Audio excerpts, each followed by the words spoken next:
Hi, welcome. On this video, I'd like to take a couple minutes to talk about how it is that you can really set up the type of scenario um, as it relates to a particular certain person in the involved with the dog that will really allow you to kind of override everybody else. And what I mean by that is when first getting involved with helping dogs and owners overcome behavior issues, typically what happens is that the person who is attached to the dog, in a kind of a reverse fulfillment scenario where they're they're having a struggle with reconciling their thoughts, feelings, and emotions. They're perceived by the dog as being in a very weak position. Is that although that person, really is in the spotlight, so to speak, when I'm framing up, helping people, oftentimes it can be a very difficult thing for that person to gain traction. I mean, they're the ones that are really struggling hard, the ones that spend the most time with the dog, but they have a really hard, difficult time, and it's a process for them. It's going to take a while for them to really get the dog into a follower state. And this is where, again, with a little bit of kind of reverse thinking, a little bit of insight, you can really do certain things here to make things a lot better on everybody by finding a person, and usually it's to be a spouse or family member, who can really kind of take over that role.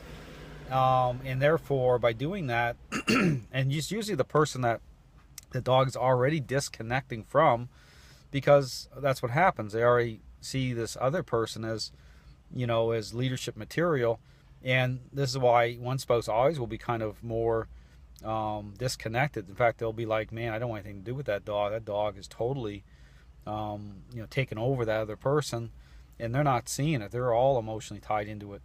But again, understanding how you can get this turned around is for that person who's disconnected to actually take right over and begin to be the person who is going to fulfill the dog's leadership needs. And the person who is totally connected with the dog, what they need to do is really take the hands off the steering wheel. They need to really take a backseat position and really allow that and not connect emotionally. I mean, really get the other person to put a structure in place with using the crate in a more active way, but then they're the ones that's going to override everybody else. And what happens to that person is then that person will build the bridges through the method to bring other people, including the prior dog owner who was connected in a very unhealthy way, back online, back into the relationship, but as a follower. So just understand there is a way to do this, because here's the thing: sometimes it can be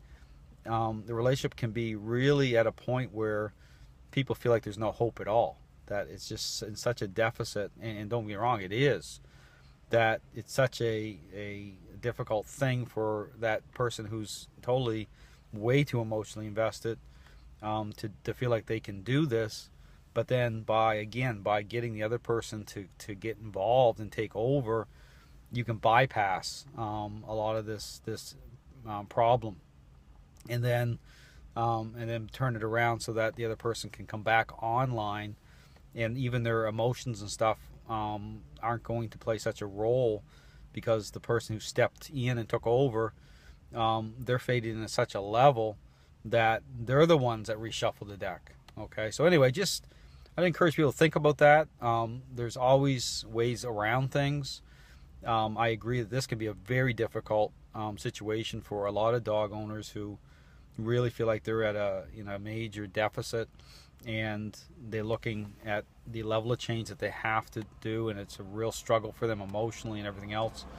That you can bring another person online within the family unit, and it's healthy anyway, because usually the other person may be so frustrated and disconnected because they see it, but by getting them involved differently. But this is where the other person, though, may have struggles with advocating control. They have to let that go. They have to release control, total control of the dog to that other person. and the other person's calling the shots, and then they're brought back in. But the other person really needs to reconcile their feelings and take a complete backseat approach and not interfere, okay, in the process by getting all emotional and still trying to do stuff. They have to almost like be totally hands off for, could be weeks. But again, the greater good here is it's about saving the dog, and then they come back online to that person once that other person's gained a high level of leadership is faded in, the control issues have been fixed. Then the other person slowly comes back into the picture, but through the method. Okay, so anyway, just something to think about. Thanks for watching.